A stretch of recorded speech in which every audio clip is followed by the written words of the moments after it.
1944년 12월 벨기에 리에주 인근에 새로 설치된 미군 기술정보분석센터에서 제9공군 소속 항공 엔지니어들은 막 도착한 화물을 풀기 시작했습니다. 나무 상자 안에는 독일 메서슈미트 미 E262Z 전투기에서 회수한 융커스 주모 공사 터보제트 엔진이 들어있었습니다. 이 엔진은 며칠 전 격추된 독일 제트기의 잔해에서 거의 온전한 상태로 회수되었으며 연합군 항공 기술자들에게 독일의 제트 추진 기술을 직접 검사할 수 있는 첫 번째 기회를 제공했습니다. 검사팀을 이끌던 로버트 J. 유즈 중령은 엔진의 외부 카울링을 제거하기 시작했고 곧 그와 그의 팀은 그들이 목격한 것에 경악하게 되었습니다. 엔진 내부는 그들이 기대했던 정밀 가공된 강철 합금 부품들이 아니었습니다. 대신 그들은 용접 자국이 선명하게 남아있는 저급 강철 판금으로 제작된 압축기 블레이드들을 발견했습니다. 터빈 블레이드들은 손으로 망치질하여 성형한 흔적이 역력했고 조립 부위에는 수작업 용접의 불규칙한 비드들이 눈에 띄었습니다. 우주 중령은 즉시 보고서를 작성하기 시작했습니다. 이 엔진은 대량 생산 공정이라기보다는 숙련공의 수작업 조립에 가까운 방식으로 제작되었습니다. 놀라운 것은 이러한 원시적인 제조 방식에도 불구하고 엔진이 작동했다는 사실입니다. 미국 기술진들은 근본적인 질문에 직면했습니다. 어떻게 이렇게 기술적으로 진보된 제트 엔진이 본질적으로 중세 대장장이의 기법으로 제작될 수 있었는가? 이 발견은 단순한 기술적 호기심 이상의 의미를 지녔습니다. 그것은 두 가지 완전히 다른 산업 철학의 충돌을 드러냈습니다. 한쪽에는 대량 생산 표준화, 그리고 호환 가능한 부품에 기반한 미국의 산업 접근 방식이 있었습니다. 다른 쪽에는 장인 정신, 즉흥적 해결책, 그리고 개별 부품의 맞춤 제작에 의존하는 독일의 접근 방식이 있었습니다. 융커스 주모 영공사 엔진은 이 두 철학이 만나는 지점이었고 그 분석은 전시 제조업의 본질적 딜레마를 밝혀주었습니다. 기술적 우수성과 대량 생산 가능성 사이의 균형을 어떻게 맞출 것인가? 독일은 전자를 선택했고 미국은 후자를 선택했습니다. 리에주의 분석시설에서 이루어진 검사는 이 결정들의 결과를 처음으로 상세히 기록할 기회였습니다. 미국 엔지니어들이 독일 제트 엔진을 분해하고 측정하고 촬영하면서 그들은 단순히 경쟁 기술을 조사하는 것이 아니었습니다. 그들은 전쟁이 산업 생산에 가하는 압력을 문서화하고 있었고 자원 부족이 혁신을 어떻게 형성하는지 그리고 공학적 천재성이 제조상의 한계와 충돌할 때 무슨 일이 일어나는지를 기록하고 있었습니다. 작업대 위에 놓인 주모 004 엔진은 이러한 질문들에 대한 답을 담고 있었지만 그 답들은 미국 관찰자들이 예상했던 것과는 전혀 달랐습니다. 1930년대 후반 항공 엔지니어들은 피스톤 엔진 전투기의 성능 한계에 직면해 있었습니다.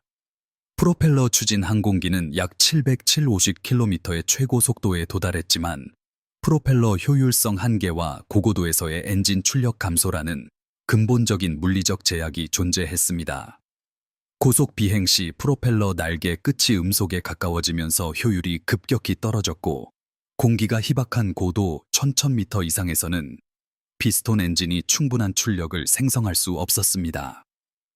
제트 추진은 이론적으로 이러한 한계들을 극복할 수 있었습니다. 터보제트 엔진은 높은 고도에서도 효율적으로 작동할 수 있었고 시속 800km 이상의 속도를 가능하게 했습니다. 독일과 영국의 엔지니어들은 1930년대에 독립적으로 실용적인 제트 엔진 개발을 시작했습니다. 영국에서는 프랭크 휘트리 원심식 압축기 설계를 개척했고 독일에서는 한스 폰 오하인과 융커스사의 안셀름 프란츠가 충류식 압축기 설계를 추구했습니다. 이 두 접근 방식은 서로 다른 장단점을 가졌습니다. 원심식 설계는 단순하고 제작하기 쉬웠지만 직경이 크고 압축 효율이 제한적이었습니다. 충류식 설계는 더 콤팩트하고 높은 압축비를 달성할 수 있었지만 정밀한 공기역학적 블레이드 형상이 필요했고 제작이 훨씬 더 복잡했습니다. 독일은 충류식 경로를 선택했고 이는 기술적으로 더 진보되었지만 제조상의 도전이 훨씬 큰 결정이었습니다. 1942년까지 독일은 실용적인 제트 전투기인 미 E622를 개발했습니다. 이 항공기는 2대의 주모 운공사 엔진으로 추진되었으며 시험 비행에서 시속 870km의 속도를 달성했습니다. 이는 당시 연합군의 어떤 전투기보다 155, 200km 더 빠른 속도였습니다. 이 속도 우위는 이론적으로 미 262에게 전술적 주도권을 부여했습니다. 제트 전투기는 임의로 교전을 시작하거나 이탈할 수 있었고, 연합군 전투기들은 이를 요격하거나 추격할 속도가 부족했습니다. 연합군 정보기관들은 독일이 제트 전투기를 개발하고 있다는 보고를 받았지만 이 기술의 성숙도와 잠재적 영향에 대해서는 불확실했습니다. 미국의 제트 엔진 개발은 다른 경로를 따랐습니다. 1941년 영국은 휘틀의 원심식 엔진 설계를 미국과 공유했고, 제너럴 일렉트릭이 이 기술을 바탕으로 IA 엔진을 개발하기 시작했습니다. 미국의 접근 방식은 처음부터 대량 생산을 염두에 두었습니다.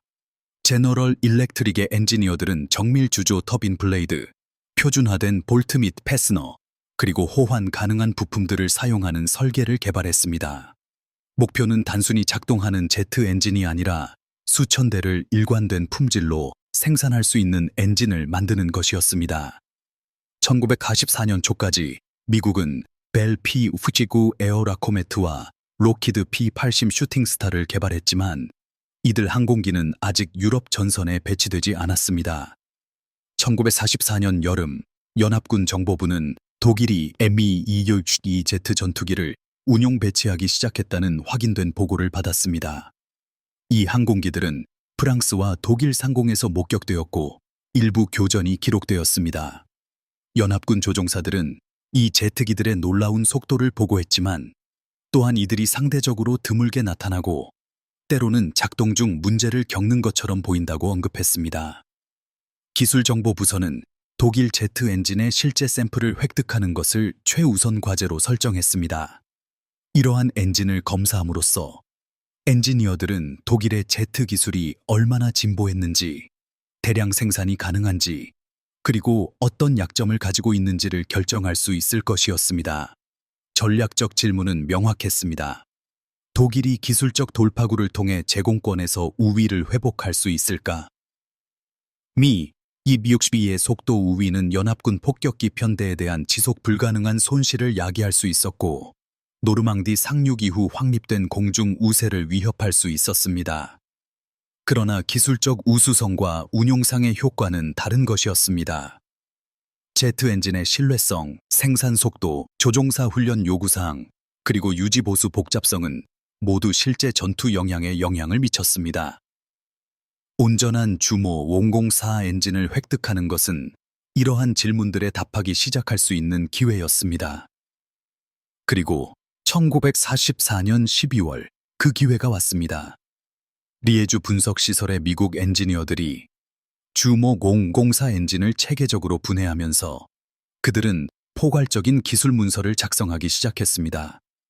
엔진은 충류식 압축기, 환형 연소실, 그리고 단일 단 충류 터빈으로 구성된 단일 스풀 설계였습니다. 전체 길이는 3.86m, 직경은 0.81m, 건조 중량은 약 720kg이었습니다. 이 치수들은 놀라울 정도로 컴팩트했습니다. 비교해보면 동등한 추력을 생성하는 미국의 제너럴 일렉트릭 I-66 원심식 엔진은 직경이 1.37m로 거의 2배였습니다. 독일의 충류식 설계는 항공기 동체 내에 더 쉬운 통합을 가능하게 했고 항력을 줄였으며 미 E-262의 우아한 공기 역학적 형상을 가능하게 했습니다. 8단 충류 압축기는 엔진의 기술적 핵심이었습니다. 각 단은 회전하는 로터 블레이드와 고정된 스테이터 베인의 링으로 구성되었고 이들은 함께 작동하여 점진적으로 공기를 압축했습니다. 설계 사양은 초당 20kg의 질량 유량과 3,004일의 압축비를 요구했습니다. 이를 달성하기 위해서는 각 블레이드가 정확한 공기역학적 프로파일을 가져야 했고 로터와 케이싱 사이의 틈새는 밀리미터의 몇 분의 1로 제어되어야 했습니다.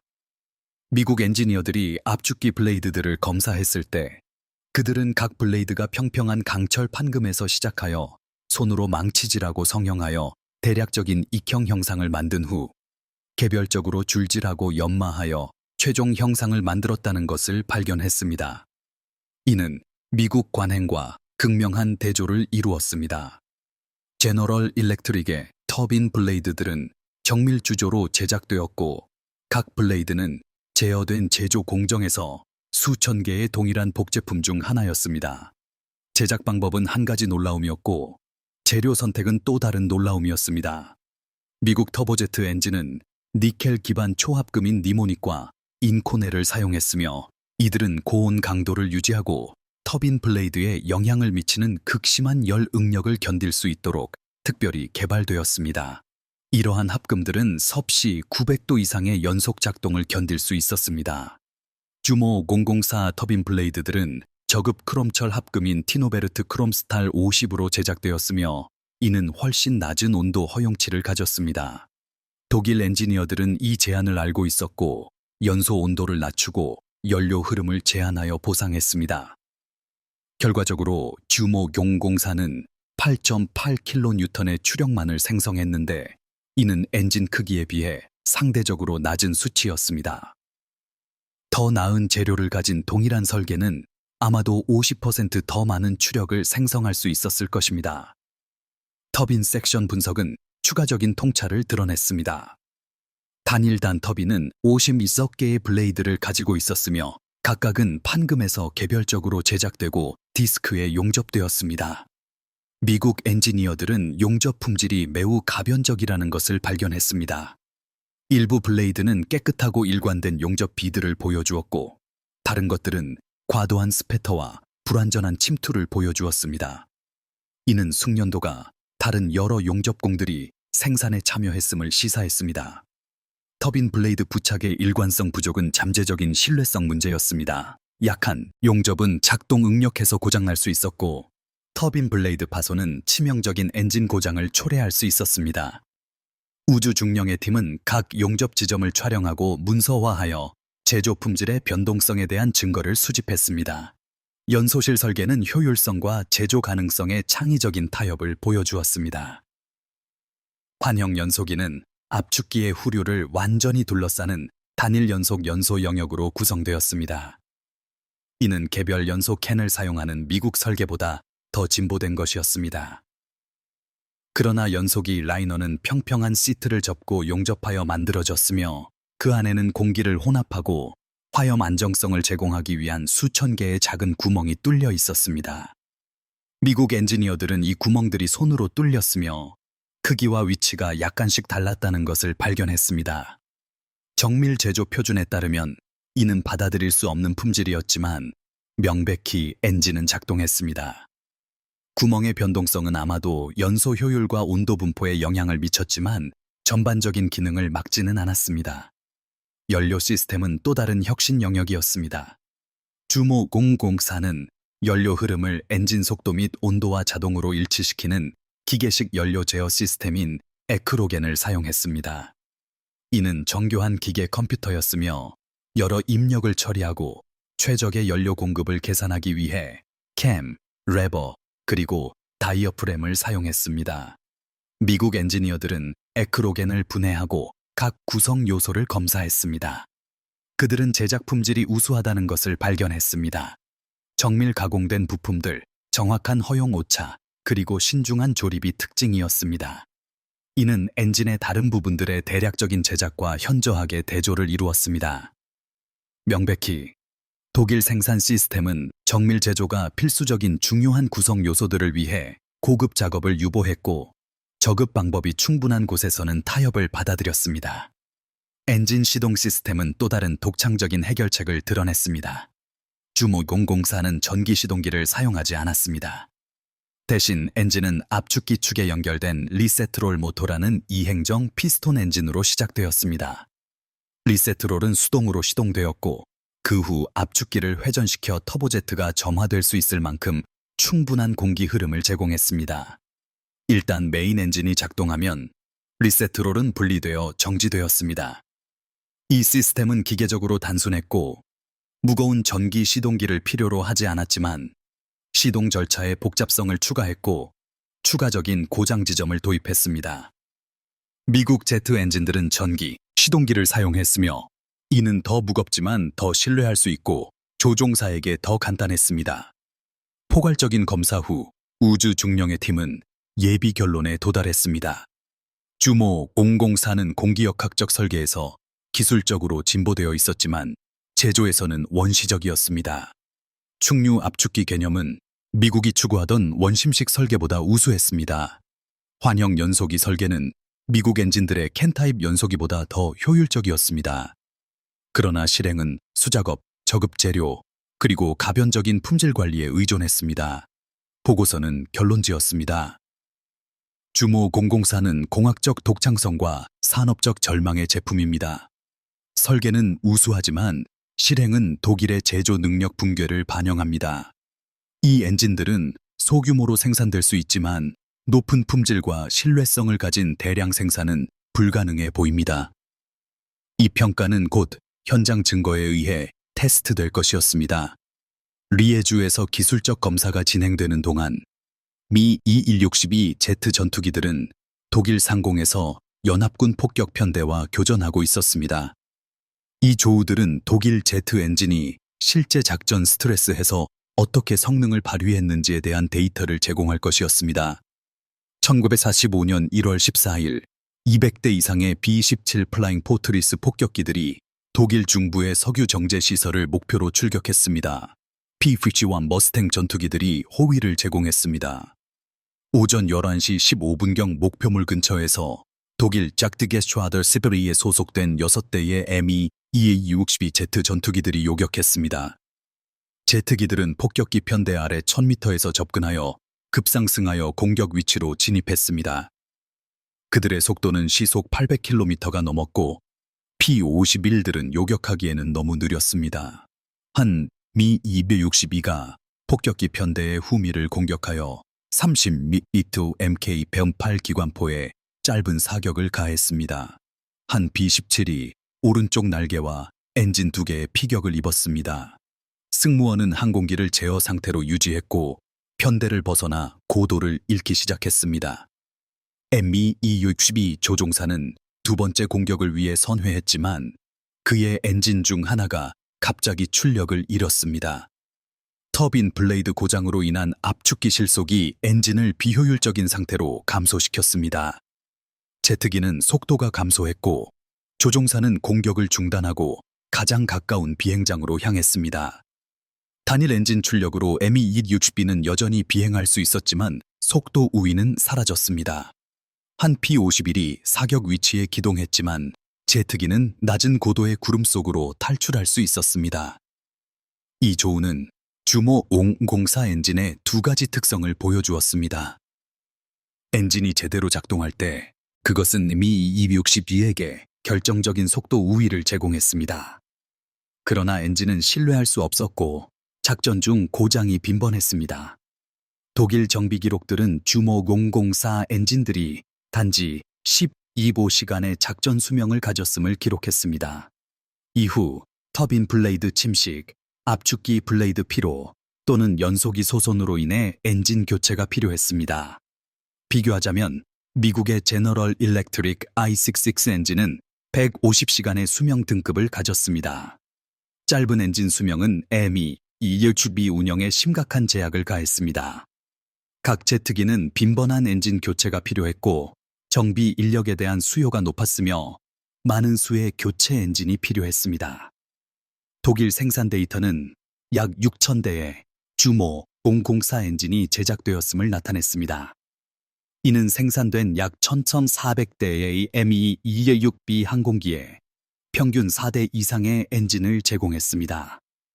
이는 초기 장착용 2대의 엔진과 교체용 2세대의 추가 엔진을 의미했습니다. 엔진 고장의 주요 원인은 터빈 블레이드 파손이었습니다. 저급 크롬철 합금은 고온 크리프를 겪었고 이는 재료가 지속적인 응력과 고온에서 점진적으로 변형되는 것입니다.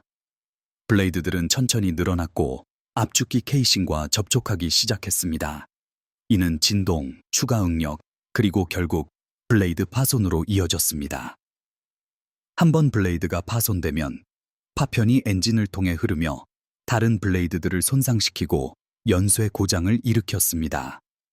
독일 엔지니어들은 이 문제를 알고 있었고 터빈 온도를 섭씨 800도 이하로 제한하려고 시도했지만 전투 중 조종사들은 종종 최대 출력을 사용해야 했고 이는 온도를 안전 한계 이상으로 밀어올렸습니다.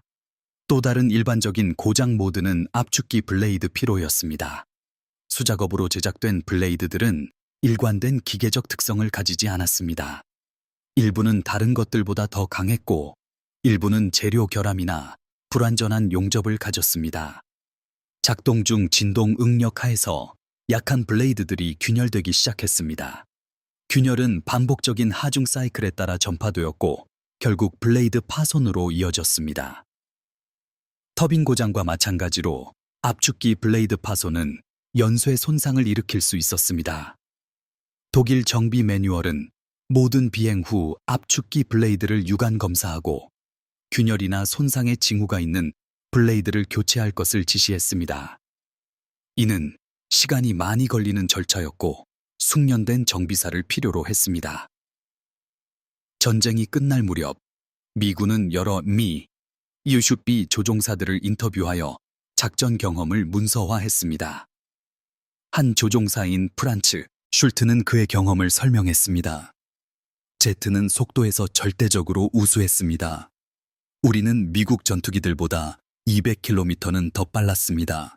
하지만 엔진들은 끊임없는 문제였습니다. 모든 임무에서 우리는 엔진이 고장날 가능성을 예상했습니다. 스로틀을 너무 빨리 진전시키면 엔진이 압축기 실속을 일으켰습니다. 스로틀을 너무 오래 최대로 유지하면 터빈이 과열되었습니다.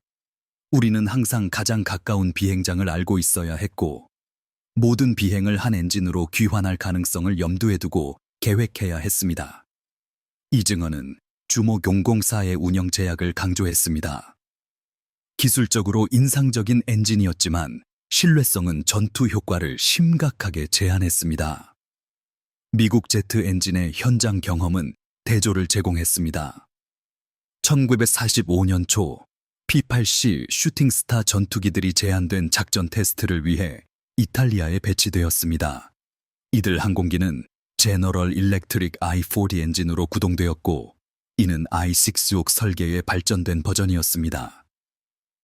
테스트 조종사들은 엔진 성능에 대해 긍정적으로 보고했습니다. 엔진은 신뢰할 수 있게 시동되었고 일관된 출력을 제공했으며 예정에 없는 고장을 거의 경험하지 않았습니다. 한 테스트 조종사는 언급했습니다. I-40는 큰 피스톤 엔진만큼 신뢰할 수 있습니다. 출력을 요구하면 그것이 거기 있습니다. 스로틀 응답은 부드럽고 예측 가능합니다. 이것은 신뢰할 수 있는 생산 엔진처럼 느껴집니다. 실험적 프로토타입이 아니라. 독일과 미국 제트 엔진 개발 접근 방식의 차이가 이러한 신뢰성 결과에서 명백했습니다. 독일 주모 004의 현장 데이터는 또한 연료 소비 문제를 드러냈습니다. 엔진은 분당 약 1.5리터의 J2Z 연료를 소비했고 이는 합성 석유에서 생산된 등유 유형 연료였습니다. 최대 출력에서 연료 소비는 전체 작동 시간 동안 분당 거의 2리터로 증가했습니다.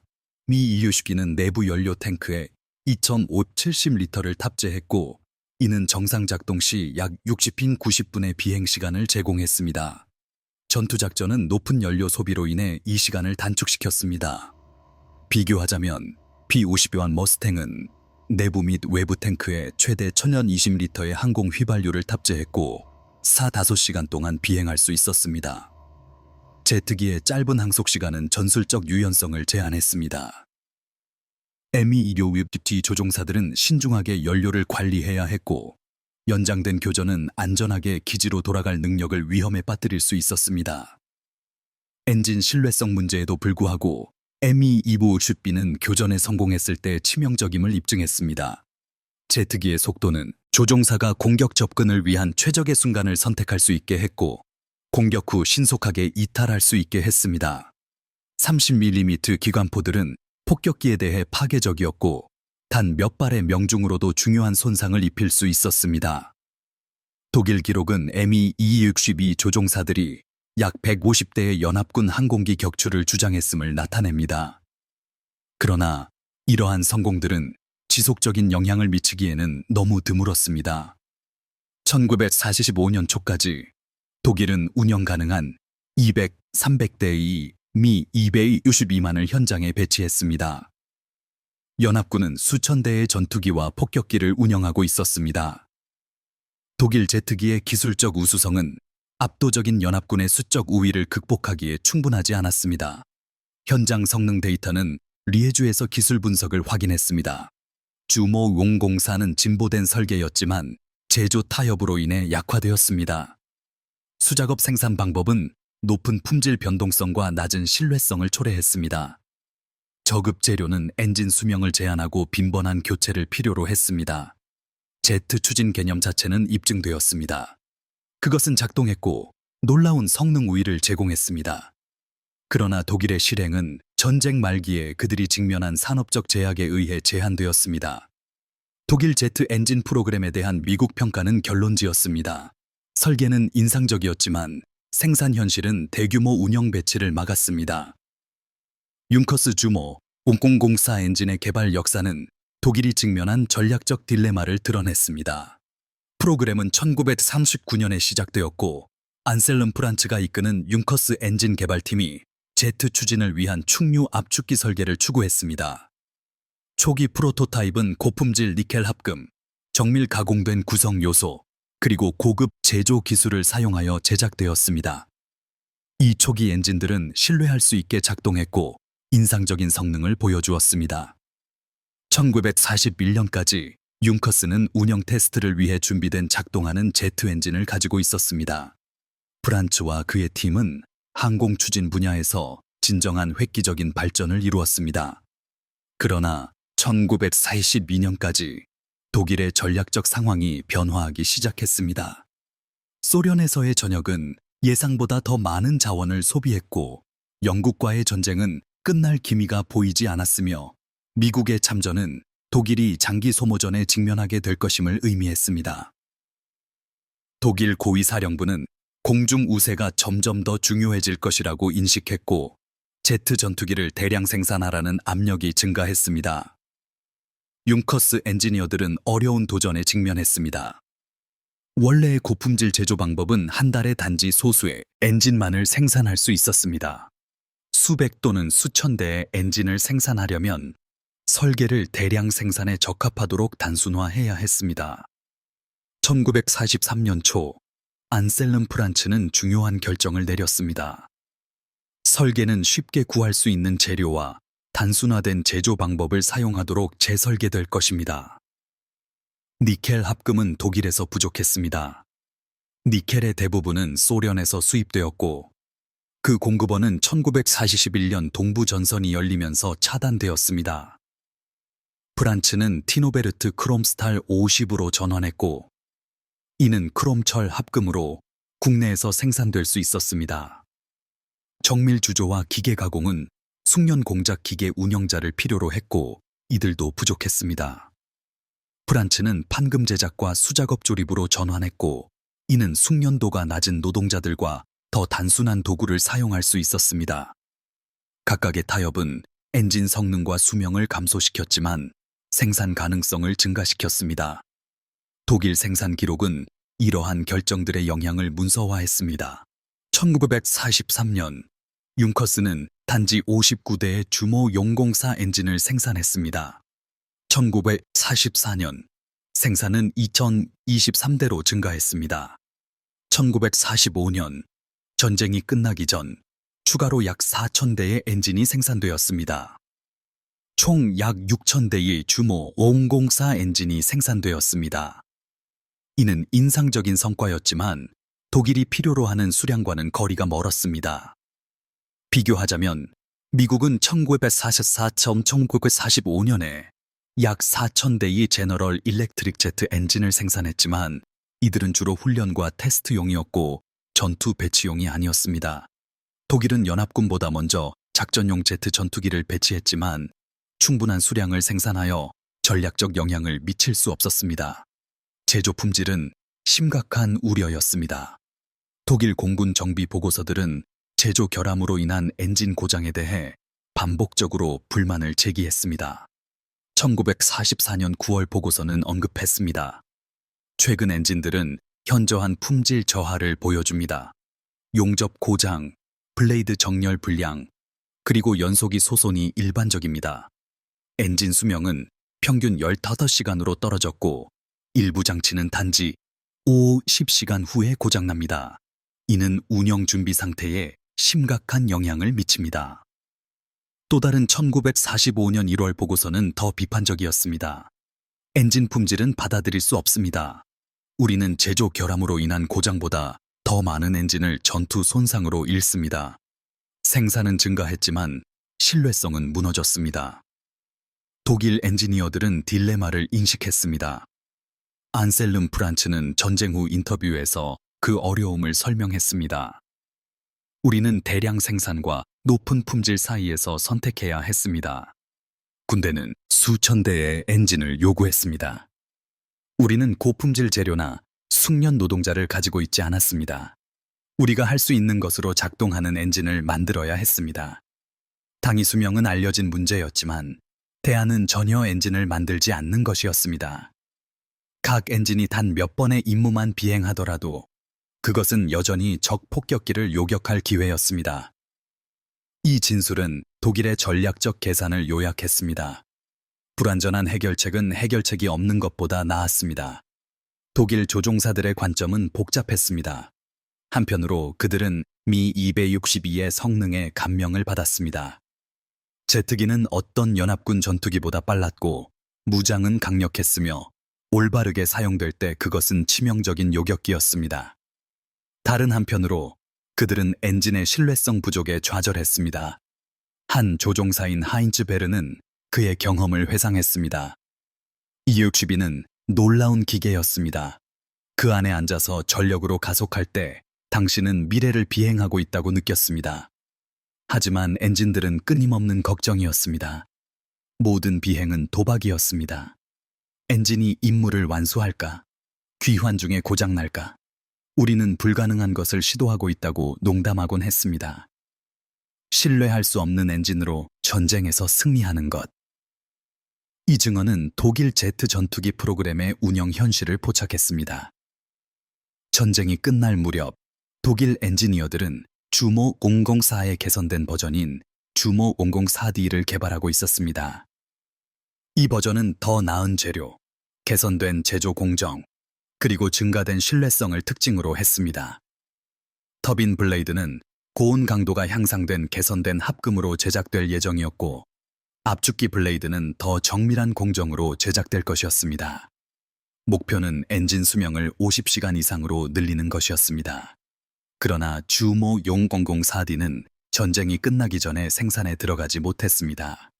전쟁의 마지막 달들에 독일의 산업 능력은 급속히 붕괴되고 있었습니다. 연합군 폭격은 공장들을 파괴했고 운송망을 방해했으며 원자재 공급을 차단했습니다. 설령 개선된 설계가 이용 가능했다 하더라도 그것을 생산하기 위한 산업 기반 시설은 더 이상 존재하지 않았습니다. 독일의 제트 엔진 프로그램에 대한 전후평가는 혼재된 결론에 도달했습니다. 기술적으로 프로그램은 성공이었습니다. 독일 엔지니어들은 작동하는 제트 전투기를 개발하고 배치한 최초의 사람들이었습니다. 충류 압축기 설계는 건전했고 미래 제트 엔진 개발에 영향을 미쳤습니다. 그러나 전략적으로 프로그램은 실패했습니다. 독일은 전쟁에 결과를 바꿀 만큼 충분한 수량의 제트 전투기를 생산할 수 없었습니다. 제조 타협은 엔진 신뢰성을 약화시켰고 빈번한 고장은 운영 효과를 제한했습니다. 독일 제트 전투기 프로그램의 교훈은 명확했습니다. 기술적 혁신만으로는 충분하지 않습니다. 성공적인 무기 시스템은 또한 생산 가능하고 신뢰할 수 있으며 충분한 수량으로 배치될 수 있어야 합니다. 융커스 주모 004 엔진의 기술적 분석은 더 큰 전략적 통찰을 드러냈습니다. 독일과 미국은 전시 제조에 대해 근본적으로 다른 접근 방식을 가지고 있었습니다.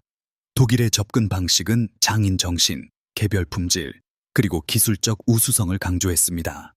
각 엔진, 각 항공기, 각 탱크는 숙련 노동자들에 의해 신중하게 제작된 고유한 제품으로 취급되었습니다. 이 방법은 종종 우수한 개별 성능을 가진 무기를 생산했지만 느린 생산 속도와 제한된 수량을 의미했습니다. 미국의 접근 방식은 대량 생산, 표준화, 그리고 호환 가능한 부품을 강조했습니다. 목표는 수천 대의 동일한 단위를 일관된 품질로 생산할 수 있는 제품을 설계하는 것이었습니다. 개별 단위들은 덜 정제될 수 있었지만 압도적인 수량은 모든 기술적 부족함을 보상할 수 있었습니다. 이러한 철학적 차이는 생산 통계에서 명확했습니다. 독일은 전쟁 기간 동안 약 6,000대의 주모 용공공사 엔진을 생산했습니다. 미국은 1944다 1945년에 약 4,000대의 제트 엔진을 생산했지만 전투 배치에 도달하기 전에 전쟁이 끝났습니다.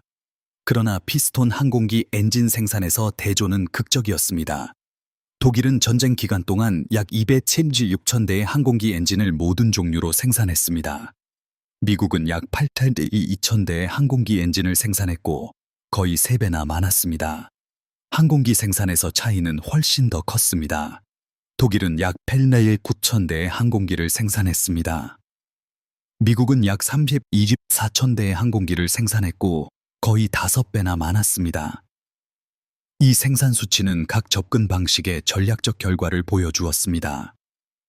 독일의 개별 항공기들은 종종 미국 동급 항공기들보다 기술적으로 더 진보되었습니다. FW-190 전투기는 많은 측면에서 P-47 썬더볼트보다 우수했습니다. BF-9는 속도와 상승률에서 P-51 머스탱과 경쟁할 수 있었습니다. 그러나 이러한 기술적 우위는 연합군의 압도적인 수적 우위를 극복하기에 충분하지 않았습니다. 1944년까지 연합군은 유럽 상공에서 공중 우세를 확립했습니다. 독일 전투기들은 계속 싸웠고 때때로 승리를 거두었지만 그들은 단순히 충분한 수가 아니었습니다.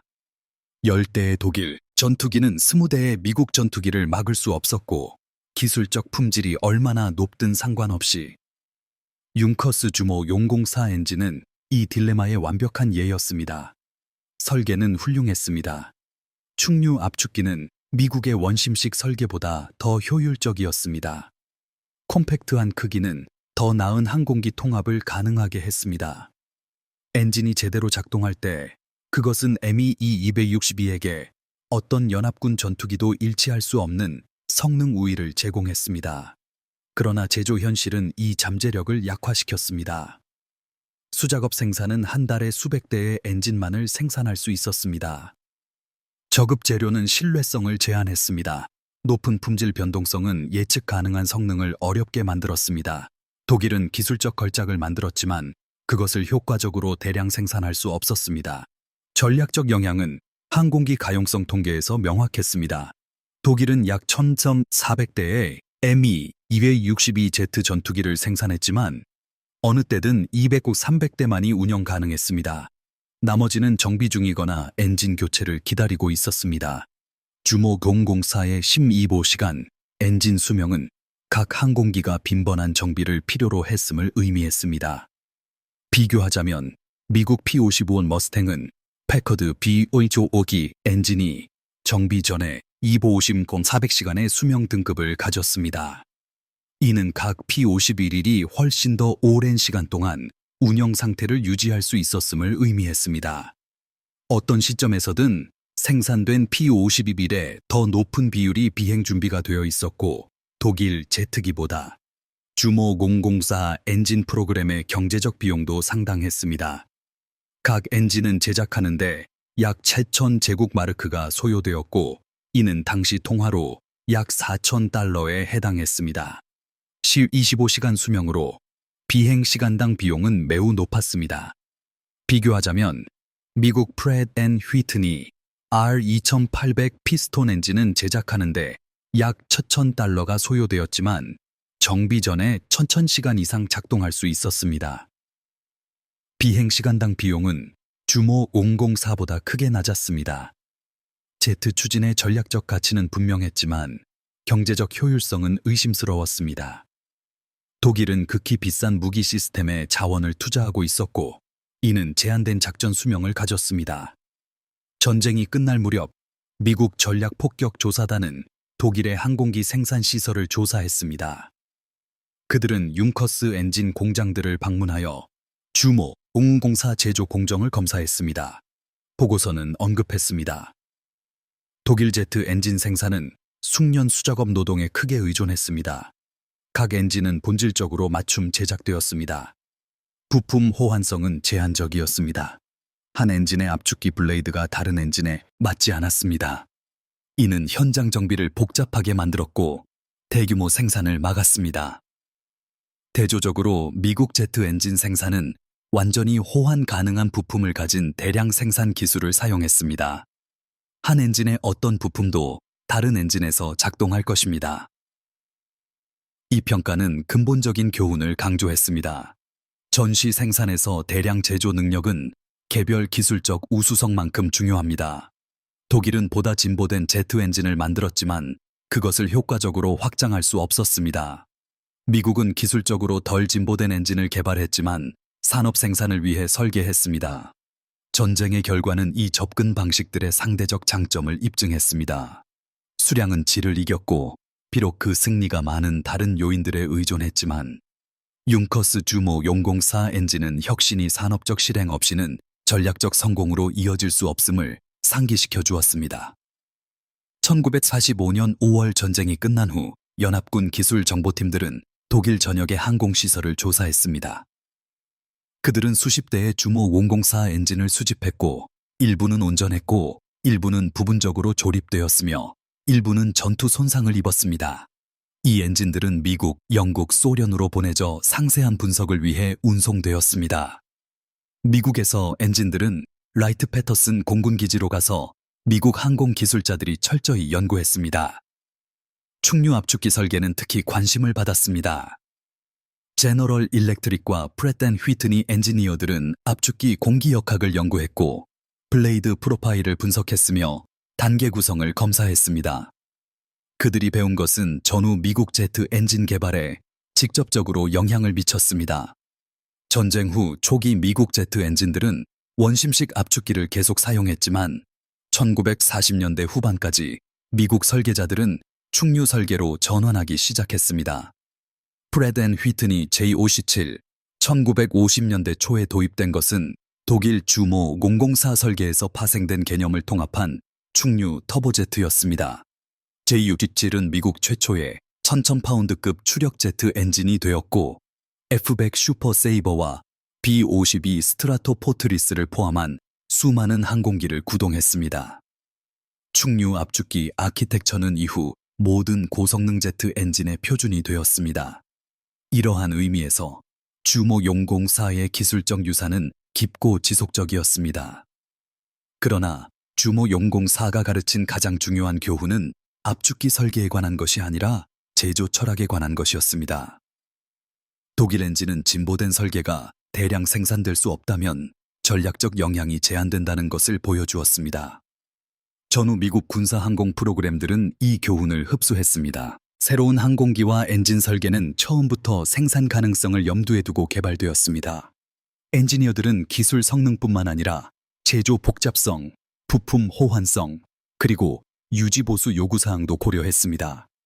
목표는 단순히 최고의 항공기를 만드는 것이 아니라 대량으로 효율적으로 생산될 수 있는 최고의 항공기를 만드는 것이었습니다. 융커스 주모 004는 또한 항공 엔진 내구성의 중요성을 강조했습니다. 12-25시간 엔진 수명은 전시 긴급 상황에서 받아들여질 수 있었지만 평시 운영에서는 불가능했습니다. 전후 제트 엔진 개발은 신뢰성과 수명 연장을 강조했습니다.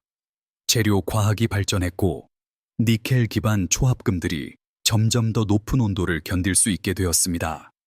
제조 기술이 개선되었고 정밀 주조와 기계 가공이 일관된 부품 품질을 보장했습니다. 1950년대까지 미국 제트 엔진들은 정비 전에 수백 시간의 작동 수명을 달성하고 있었습니다. 1960년대까지 상업용 터보팬 엔진들은 정비 전에 수천 시간을 작동할 수 있었습니다. 주모 004의 이야기는 또한 전시 혁신에 대한 더 넓은 진실을 조명했습니다. 전쟁은 기술 개발을 가속화하지만 또한 산업 생산에 엄청난 제약을 가합니다. 자원 부족, 노동력 한계, 그리고 전시 손상은 모두 제조 능력에 영향을 미칩니다. 독일 엔지니어들은 놀라운 기술적 문제들을 해결했고 작동하는 제트 엔진을 자원이 부족하고 압박이 심한 조건에서 만들어냈습니다. 그들의 성취는 인상적이었습니다. 그러나 그들은 산업적 현실을 극복할 수 없었습니다. 수작업 생산 방법은 전시 프로토타입으로는 충분했지만 대규모 군사 배치에는 부족했습니다. 오늘날 융커스 주모 004 엔진의 샘플들은 전 세계의 박물관에 전시되어 있습니다. 국립항공우주박물관, 독일 박물관, 그리고 영국 공군 박물관은 모두 온전한 엔진을 소장하고 있습니다. 관람객들은 판금 구조를 볼 수 있고 손으로 망치질한 압축기 블레이드를 검사할 수 있으며 용접 비드를 볼 수 있습니다. 엔진은 특정 역사적 순간의 유물로 서 있습니다. 기술적 야망이 산업적 제약과 충돌했던 시간, 혁신이 절망에서 태어났던 시간, 엔지니어들이 가지고 있지 않은 자원으로 불가능한 것을 만들라는 요구를 받았던 시간. 주모 용공사의 유산은 단순히 기술적 영향에 관한 것이 아닙니다. 그것은 또한 철학적 교훈에 관한 것입니다. 엔진은 설계 우수성이 중요하지만 충분하지 않다는 것을 상기시킵니다. 성공적인 기술은 또한 생산 가능하고 지속 가능하며 그것이 봉사하도록 의도된 더 큰 시스템에 통합될 수 있어야 합니다. 독일 엔지니어들은 걸작을 만들었지만 그들은 그것을 효과적으로 확장할 수 없었습니다. 미국 엔지니어들은 기술적으로 덜 인상적인 엔진을 만들었지만 그들은 그것을 수천 대로 생산할 수 있었습니다. 전쟁의 결과는 두 접근 방식 중 어느 것이 궁극적으로 더 중요한지를 보여주었습니다. 1944년 12월 리에주의 검사시설에서 미국 엔지니어들이 독일 제트 엔진을 처음 검사했을 때 그들은 충격을 받았습니다. 어떻게 이렇게 진보된 기술이 그렇게 원시적인 방법으로 만들어질 수 있었는가? 수십 년 후 그 질문에 대한 답은 명확합니다. 주모 004는 엔지니어들이 불가능한 제약하에서 작업할 때 무엇을 성취할 수 있는지의 증거였습니다. 그것은 필요성이 혁신을 낳는다는 증명이었습니다. 그러나 그것은 또한 전시 생산의 한계를 상기시켜 주었고 혁신이 실행과 만날 때 일어나는 타협을 보여주었습니다. 수작업으로 제작된 제트 엔진은 기술적 걸작이자 전략적 실패였고 엔지니어링 역사에서 독특한 장으로 남아 있습니다.